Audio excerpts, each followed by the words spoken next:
우리 성도님들 이렇게 만나게 되어 반갑습니다. 하나님의 이름으로 축복합니다. 오늘 말씀은 고린도후서 4장 16절에서 18절, 낙심할 필요가 없다라는 제목으로 말씀을 같이 상고하겠습니다. 오늘은 가정축복 주일로 우리가 예배를 드립니다. 가정마다 각자 낙심할 만한 일들이 많이 있을 겁니다. 물질로, 건강으로, 자녀의 문제, 여러 문제로 낙심할 만한 일들이 있고, 신앙 문제로도 이 가정 안에 낙심할 만한 일들이 있습니다.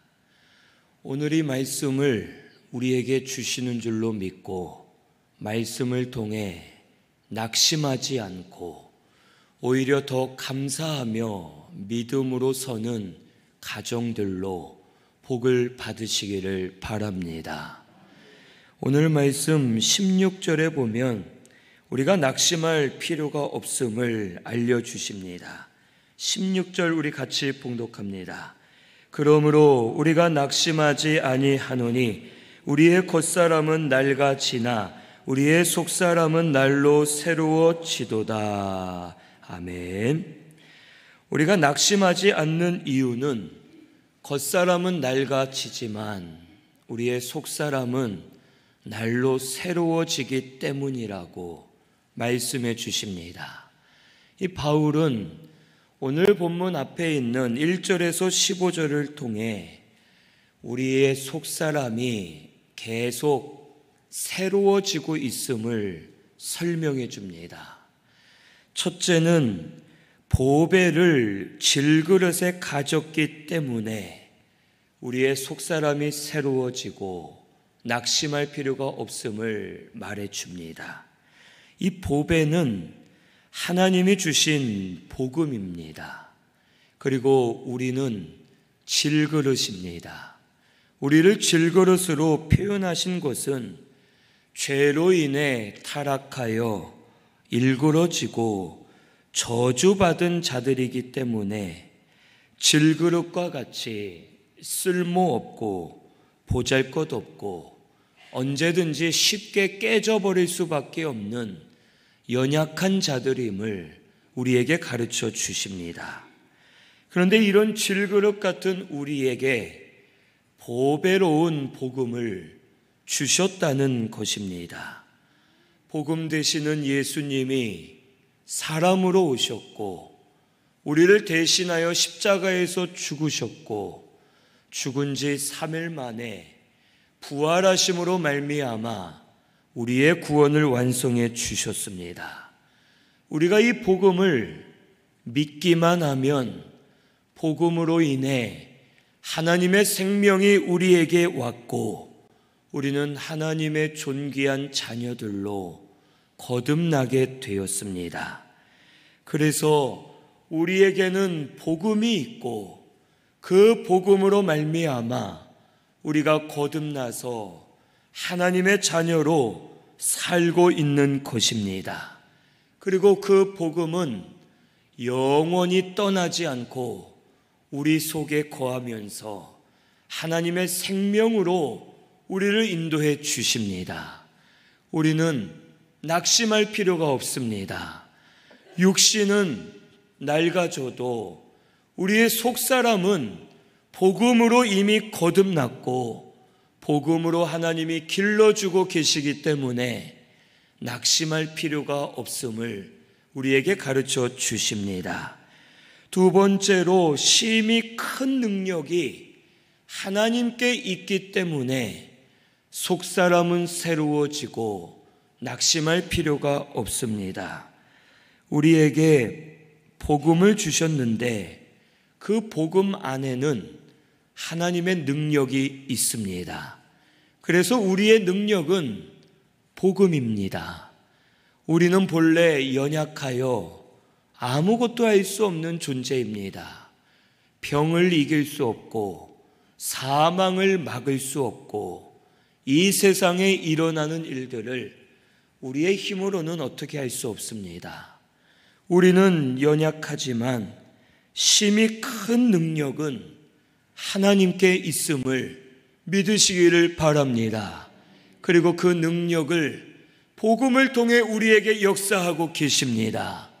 우리는 복음을 붙들면 하나님의 능력이 우리를 통해 나타납니다. 하나님이 역사하실 때 우리 속사람은 살아나게 되고 속사람이 점점 새로워지면서 자라나고 강해지게 됨을 우리에게 가르쳐 주십니다. 우리가 이 세상을 우리의 힘으로 살려 하면 근심 걱정을 할 수밖에 없습니다. 우리의 능력은 한계가 있습니다. 지식도 한계가 있고 우리의 힘도 한계가 있고 가진 것으로는 이 세상의 모든 것을 할 수가 없습니다. 그래서 내가 내 힘으로 하려 하면 한계를 느끼고 근심 걱정 속에 살 수밖에 없습니다.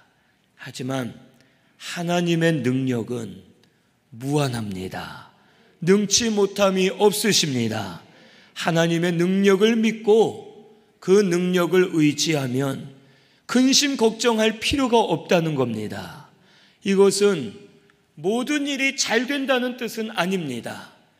하나님의 능력으로 모든 것이 잘 돼서 근심 걱정할 필요가 없는 것이 아니라 하나님은 능치 못함이 없으시기 때문에 필요할 때는 이루어 주실 것이고 만약에 안 된다면 그것은 하나님 뜻이 아니기 때문에 이루어 주시지 않음을 우리가 깨닫고 하나님께 감사할 수 있음을 우리에게 가르쳐 주십니다. 모든 큰 능력은 하나님께 있음을 믿으시기를 바랍니다.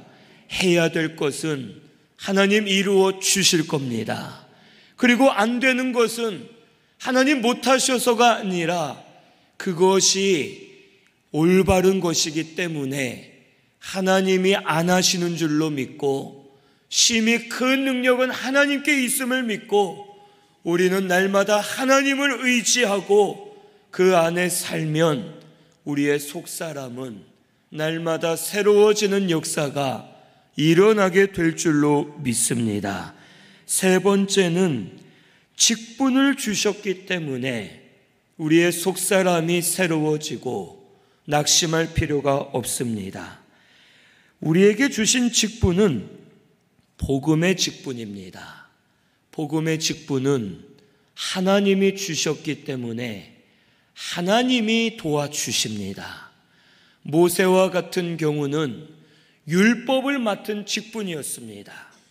율법은 잠시 후면 사라질 것이었고 율법을 맡은 직분을 주셨는데도 모세는 그의 얼굴이 빛나고 영광스럽게 되었습니다.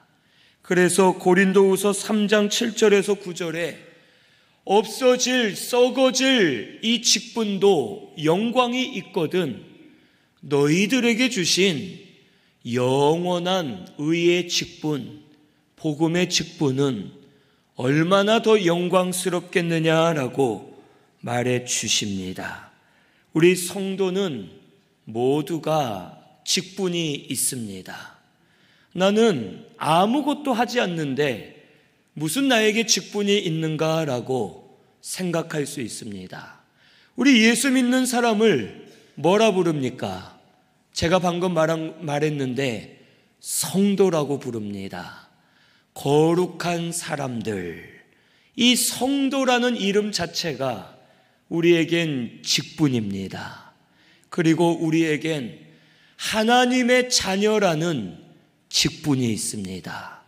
그래서 성도는 거룩한 사람들로서 하나님의 말씀대로 살면서 거룩하게 살고 하나님의 영광을 드러내는 직분들이 있는 겁니다. 또한 하나님의 자녀로서 하나님 섬기는 모습을 사람들에게 보여주고 영광스러운 하나님을 나타내고 증거하는 것이 예수 믿는 사람들의 본래 직분입니다. 그리고 성도들 중에 장로, 안수집사, 권사 이러한 직분들도 주셨을 것이고 우리 모두가 다 하나님의 성도로서 하나님의 자녀로서 직분받은 자임을 우리는 분명 깨달아야 되겠습니다. 이 직분 누가 주셨습니까? 하나님이 주셨습니다. 내가 얻은 것이 아닙니다. 하나님이 주셨기 때문에 누가 책임져 주시겠습니까? 하나님이 책임져 주신다는 겁니다.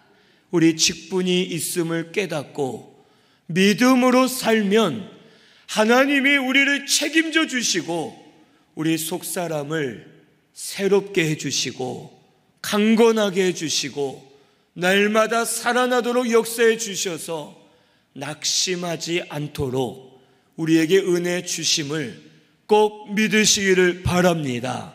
우리를 부르신 이는 하나님이십니다. 우리를 거듭나게 하신 이도 하나님이십니다. 우리를 자녀 삼아 주신 분 하나님이십니다. 그 하나님이 직분 있는 우리에게 책임져 주시고 은혜 주실 줄로 믿습니다. 우리는 낙심하지 말고 하나님이 우리 아버지이십니다. 하나님이 우리의 왕 되십니다. 그 하나님으로 인해 우리가 낙심하지 않겠습니다 하고 따라가면 하나님께서 길을 열어주시고 은혜 주실 줄로 믿습니다. 우리 성도님들이 자녀들 때문에 근심 걱정할 때가 있습니다. 이 자녀는 신기하게 잘해도 걱정이 되고 못해도 걱정이 됩니다. 그렇죠? 잘하면 더 잘해지길 바라고 또 잘하면 또 너무 잘한다 걱정이 되고 자녀들에 대해 걱정을 하게 됩니다. 그래서 우리 자녀들 중에는 어릴 때에는 신앙생활을 잘하다가 청년이 돼서는 교회를 떠나고 믿음을 떠나는 청년들도 있습니다. 그것으로 인해 부모님들이 근심 걱정을 많이 하게 됩니다. 하지만 이 아이들이 어린 시절 신앙생활할 때 예수를 구주로 고백했습니다. 하나님의 자녀들이 이미 되었습니다. 하나님의 성도의 직분을 우리 자녀들이 받은 겁니다. 잠시 방황하고 교회를 떠나 있을 수가 있겠지만 하나님께서 때가 되면 하나님의 성도들을 다시 불러주실 것이고 우리 자녀들을 회복시켜 주심을 꼭 믿으시기를 바랍니다. 근심 걱정한다 해서 변하는 것 없습니다. 우리 근심 걱정하지 말고 자녀들을 위해 기도하시기를 바랍니다. 기도하면 하나님의 성도인 우리 자녀들 하나님이 책임져 주시고 돌아오게 하시고 믿음으로 서게 하셔서 하나님 뜻대로 잘 자랄 수 있도록 은혜 많이 부어 주실 줄로 믿습니다. 우리 성도는 하나님이 끝까지 책임져 주십니다.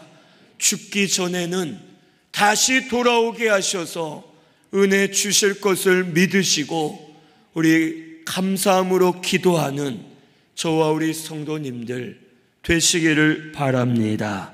네 번째는 예수님처럼 다시 살아날 소망이 있기 때문에 우리가 낙심할 필요가 없습니다. 고린도후서 4장 14절을 보면 주 예수를 다시 살리신 이가 예수와 함께 우리도 다시 살리사 너희와 함께 그 앞에 서게 하실 줄을 아노라라고 말씀하십니다. 이것이 우리의 확실한 소망입니다. 우리는 죄로 인해 영이 죽었습니다. 육신은 저주를 받아 사망을 향해 달려갑니다. 이 중에서 안 죽는 분 있으면 한번 손들어 보시길 바랍니다. 나는 안 죽는다. 우리는 다 한번 죽어야 됩니다.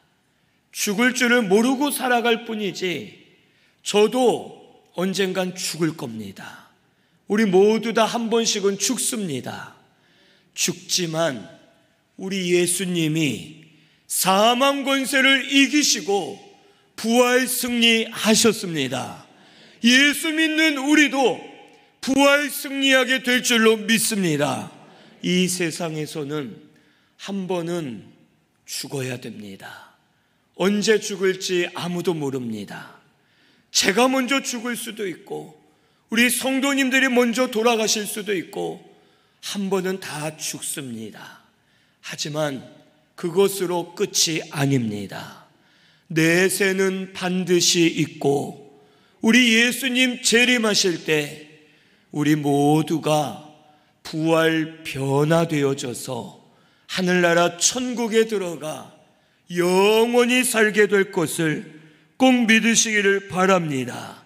그리고 우리의 속사람이 만들어진 만큼, 자라난 만큼 부활할 때에 더 영광스럽고 장성한 부활로 일어나게 됨을 우리에게 가르쳐 주십니다. 그렇기 때문에 우리에겐 소망이 있습니다. 겉사람은 낡아져서 겉사람을 보면 소망이 없지만 우리의 속사람은 새로워지고 있기 때문에 소망이 있음을 꼭 믿으시기를 바랍니다. 겉사람은 한번 쭉 자라다가 정점을 찍으면 그 다음에는 낡아집니다. 연약해지고 늙어지고 결국에는 죽을 수밖에 없습니다.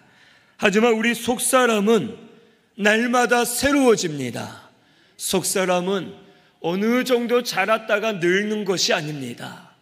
예수님을 닮아가는데 우리 예수님은 우리가 아무리 닮아도 따라갈 수 없는 무한한 분량을 가지신 분입니다. 그래서 우리의 속사람은 예수님을 따라 닮아가기 때문에 후퇴하는 법이 없고 늙는 법이 없고 계속해서 새로워지고 자라나고 있음을 우리가 알아야 되겠습니다. 우리 속사람이 자라난 것으로 우리 감사하며 낙심하지 않고 믿음으로서는 우리 성도님들 되시기를 바랍니다. 속사람이 잘 되고 있습니다. 부활의 영광이 더 클 줄로 믿습니다. 이것을 믿으시고 속사람이 새로워지는 것, 이것으로 감사하면서 낙심하지 않고 믿음으로 사는 우리 성도님들 되시기를 바랍니다. 우리 믿는 사람은 장례를 치를 때 부활의 소망이 있기 때문에 우리가 감사함으로 이겨낼 수 있는 겁니다. 우리 성도님들도 예수님과 같이 다시 살아날 소망이 있음을 믿으시고 우리 낙심하지 말고 믿음으로 잘 서 계시는 우리 성도님들 되시기를 바랍니다. 여기 17절에서 18절은 우리가 주목하는 것에 대해 말씀해 주십니다. 같이 봉독합니다.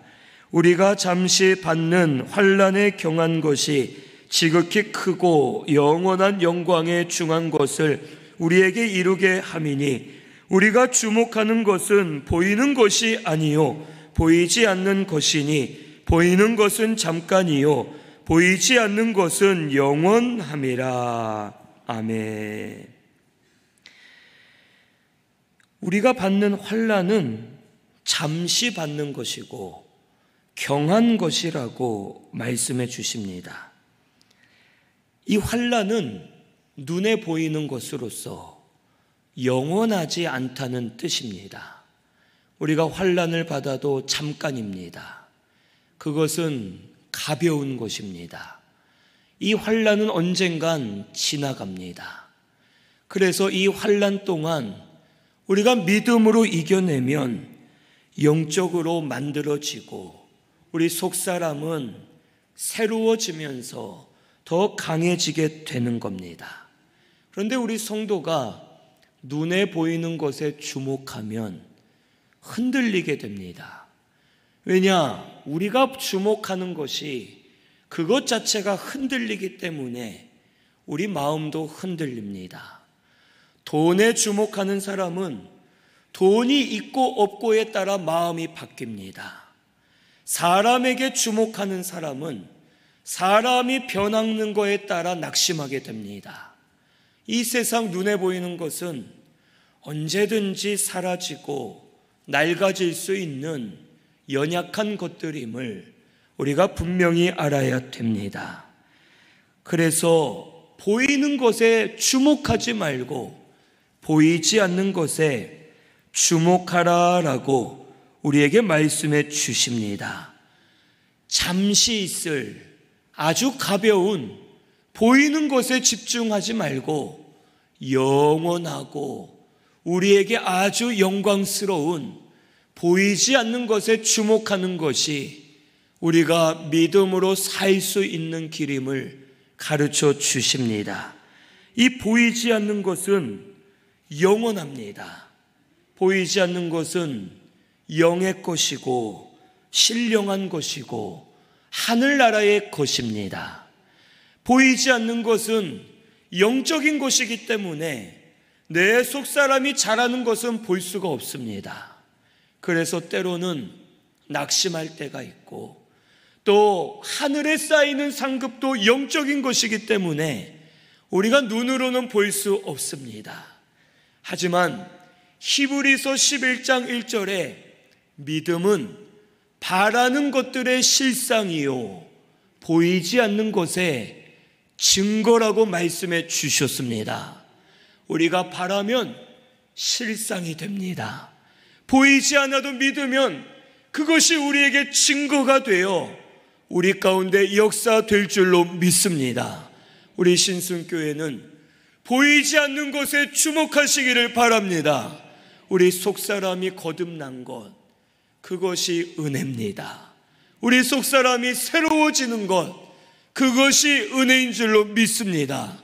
이것을 우리 깨닫고 보이지 않는 우리 속사람, 우리의 영이 잘 되는 것을 기뻐하고 보이지 않는 하늘의 상급이 쌓이는 것으로 기뻐하고 주님 다시 오실 때 장성한 부활로 일어나게 될 것을 기뻐하면서 보이지 않는 것을 귀하게 여기는 우리 성도님들 되시기를 바랍니다. 이러한 성도는 흔들리지 않습니다.